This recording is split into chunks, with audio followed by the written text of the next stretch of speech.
I'm kind of proud to say we were able to impact about 250 of those businesses, which, you got to take this in baby steps. Hello, you are listening to the Community Broadband Bits podcast from the Institute for Local Self-Reliance. This is Lisa Gonzalez.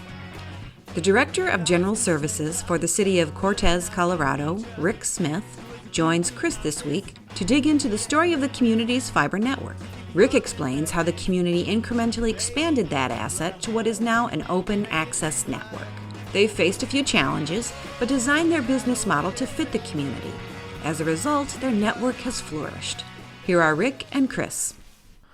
Welcome to another edition of the Community Broadband Bits podcast. I'm Chris Mitchell, and today I'm speaking with the Director of General Services for the City of Cortez in Colorado, Rick Smith. Welcome to the show.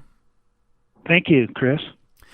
Rick, you and I have been talking for a number of years off and on. You've been doing some really interesting work down there with fiber optics, both in your community and within the larger region. And actually, I should say that as well. I've been through Cortez. My wife and I came through right after a bunch of snow fell. It was beautiful. And down there in the south west corner of Colorado. So why don't you describe the community a little bit for people who haven't had the privilege of being there? Well, a lot of your listeners will be aware of Mesa Verde National Park. We're about 16 miles away from that. We consider ourselves kind of a gateway to Mesa Verde. We're, as you said, in the extreme southwest portion of Colorado. We're about 20 miles from the Four Corners, where you can step on all four states at one time.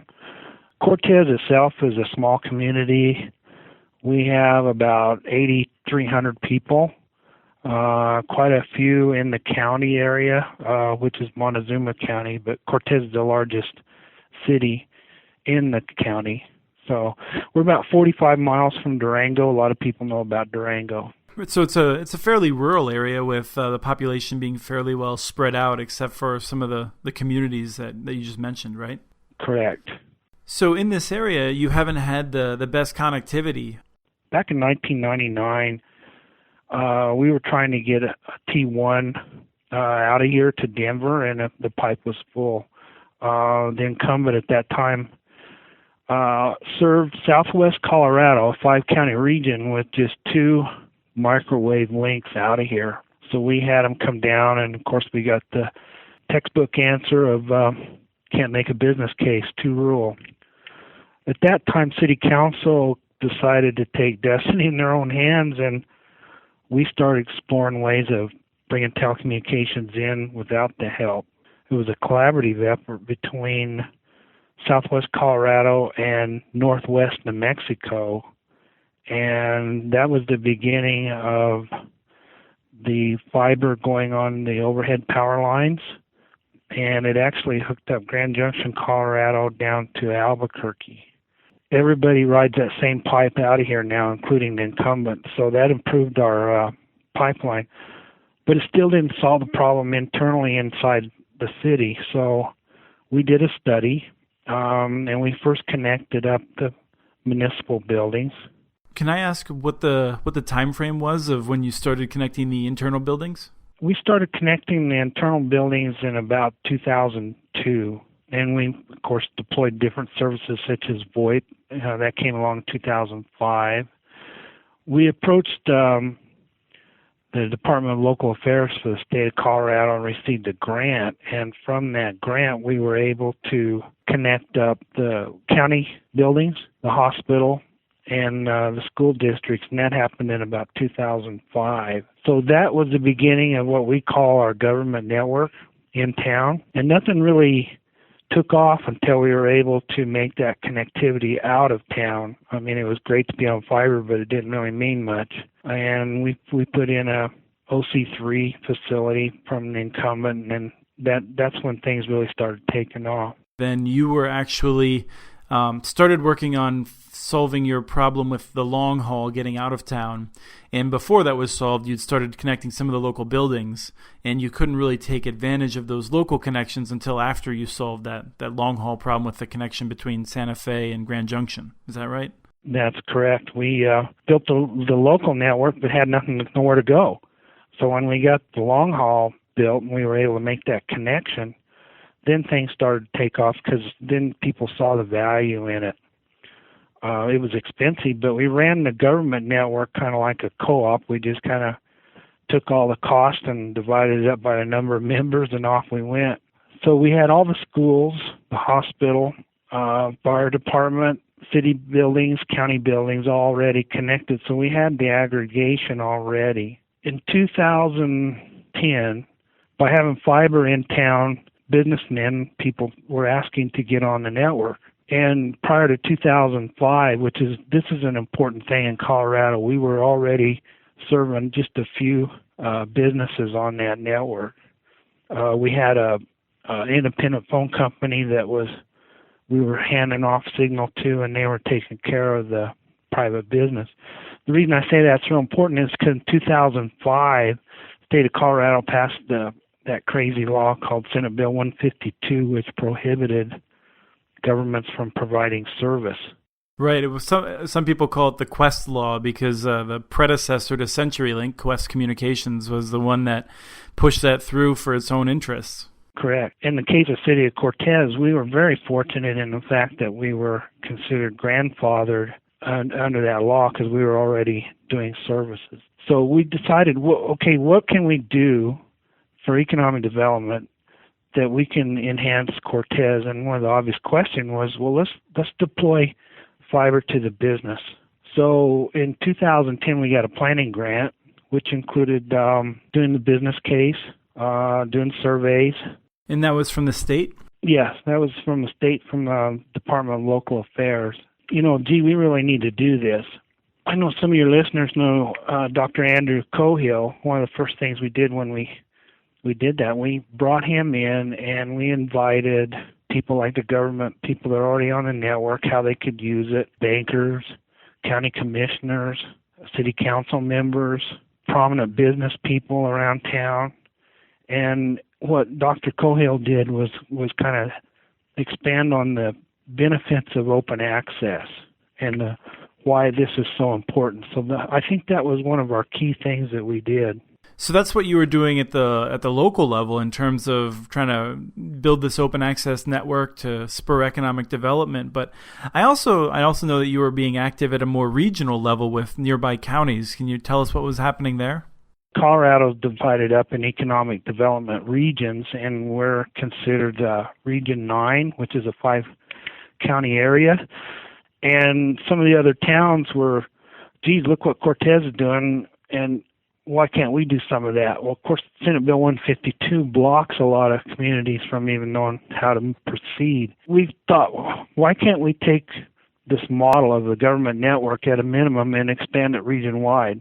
We approached, again, the Department of Local Affairs and got another planning grant for a regional effort.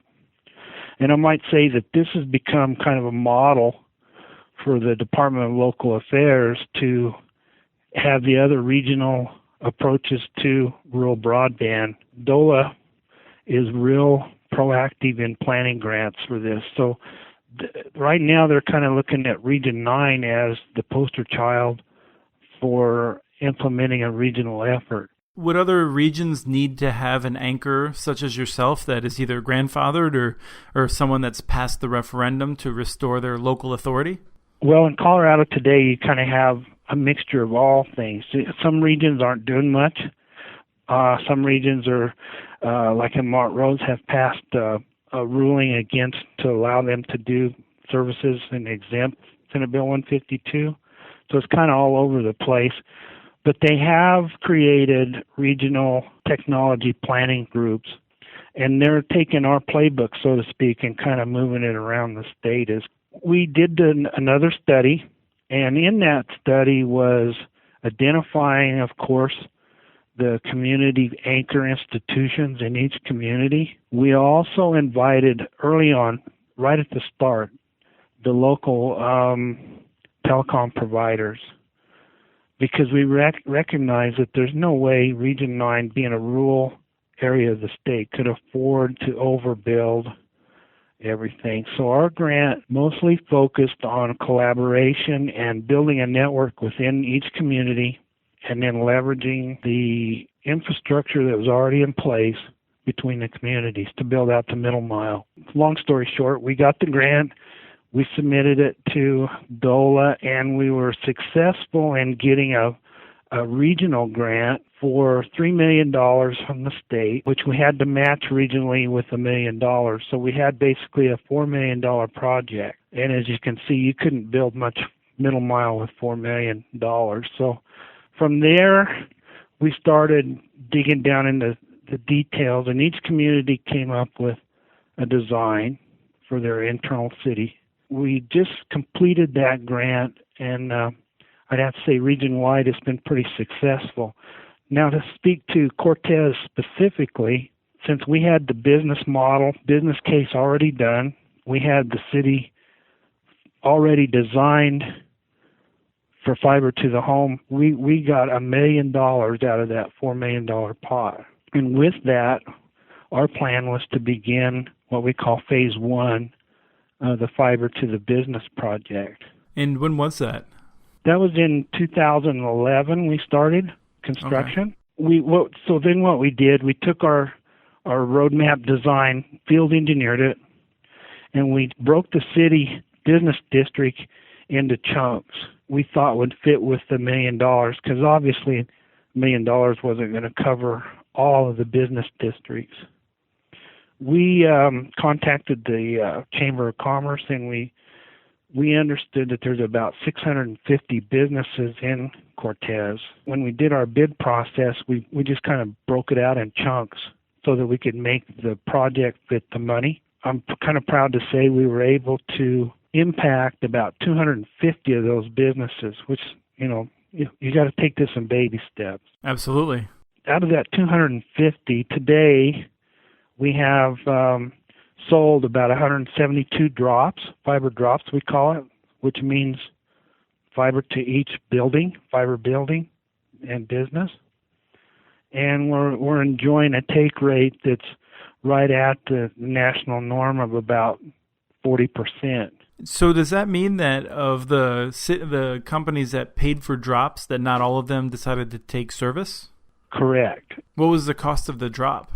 We priced the fiber drops very affordable to the businessman, because after all, we're going down an alley and we want to maximize the drop construction as we're going down that alley, because we don't want to have to come back.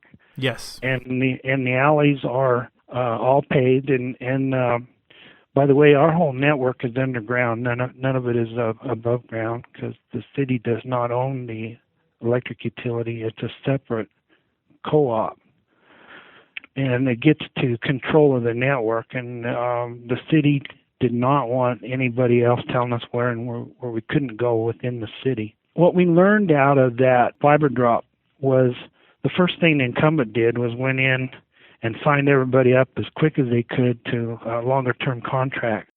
Hopefully at a lower price, at least. If you're gonna lose customers potentially, at least you hope the businesses are doing better with a lower price than they would have paid otherwise. Well, I hope so. I think it actually happened. But if you recall, about that time frame, 2010 and that's when DSL was really kind of coming to the forefront in the rural areas. We recognized in the business model that we had to provide a competitive price to DSL, even though there's no comparison to DSL and fiber connectivity. But when you look at the demographics of our local businessmen, a lot of them are small mom and pops, and you have to make the connection affordable to them. Where we're at today is we've deemed phase one successful, and we're having a lot of community businessmen still approaching the city wanting on the fiber that weren't in that phase one serving area. So we are in the process of going, now this is on the city on our own, to go after a $2 million project, which would be $1 million grant with $1 million loan. City Council set this up as a fiber utility, and we're treating it just like the water or refuse, and we created an enterprise. That's important in Colorado because now all the revenues come into it, stay in there. They don't go out into the general fund. And has the city of Cortez put in any resources, or has it been mostly or entirely grant funded? We have put in match over time, and we have put in capital. Prior to being enterprise, we put in some capital money to build out some small extensions to different areas. So it's been kind of a mix and match. And do you have a sense of do your community anchor institutions pay less and have better service than those in some of the surrounding counties that haven't been touched by the fiber? I have a good example. We have an adult learning center in Cortez. We made it a point to serve them in phase 1 of our fiber to the business. And prior to that, this is probably a common story around the United States, they were paying for 6 P1s bonded together, trying to do video training, video classrooms. As a matter of fact, they teach adult education to some of the Alaskan villages up there. And they had connectivity to the College of Eastern Utah and some of the others. They were able to get on our fiber and increase their bandwidth by 5.5 times for the same dollars that they were paying before. That must have made a big difference for them. Right. Their video conferencing equipment was constantly going down prior to, and now they're wide open and running. And Chris, I do want to say one thing. It's our network is all open access. We chose not to provide service to the citizens based on Dr. Cahill's saying we wanted to work with the local providers. And I'm kind of happy to say we have 7 private service providers on our network today providing service over our fiber network. So does the local telephone company use the network as well? No, they do not. They have been invited throughout this whole process and here to date have chosen not to participate. Just northwest of Cortez is real rural. Is an independent phone company called Farmers Telephone, and they have the ability to come into Cortez, and they are providing services on our network. So we do have telephone, we have data. We do not have video at this point. There again, you can't make a business case for 8,000 people. So. Right. I think, a lot of times you certainly need at least 1,000 subscribers on the network, I think, before anyone would even entertain a video package, in my understanding.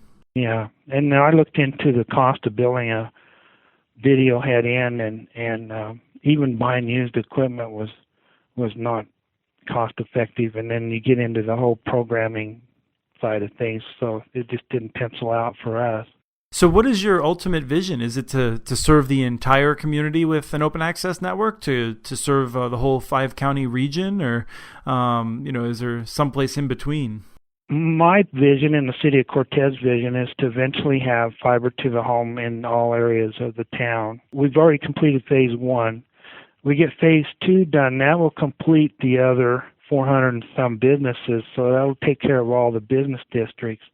And we're hoping at that point we'll start generating enough revenue that we can be doing phase 3, phase 4, phase 5, etc., and just eventually grow this thing out. Regionally, the network, since Cortez was pre-Senate Bill 152, the other communities are right now focusing on getting the community anchor institutions taken care of. And it's kind of a unique design there, too, is Cortez and Durango are the 2 largest communities in the region.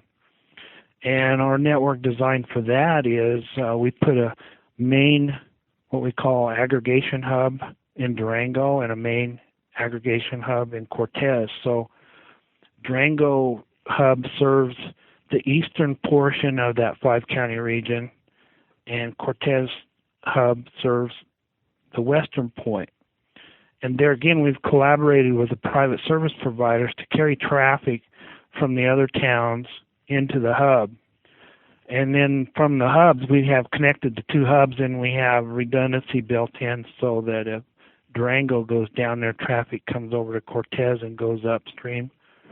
So we're trying to build in some redundancy in that. That's a really interesting network that you've got going on, or actually two networks that you've got going on, and we'll look forward to checking in on the future. Thank you for joining us on the show, Rick.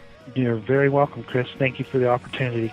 As Cortez and Region 9 move forward, we will be sure to check in with Rick to keep you up to date. Until then, you can learn more by following the Cortez tag at uninetworks.org. We want your ideas for the show. Email us at podcast@muninetworks.org. You can also follow us on Twitter. Our handle is @CommunityNets. This show was released on May 13th, 2014. We want to thank Valley Lodge for their song Sweet Elizabeth, licensed using Creative Commons. And thank you for listening.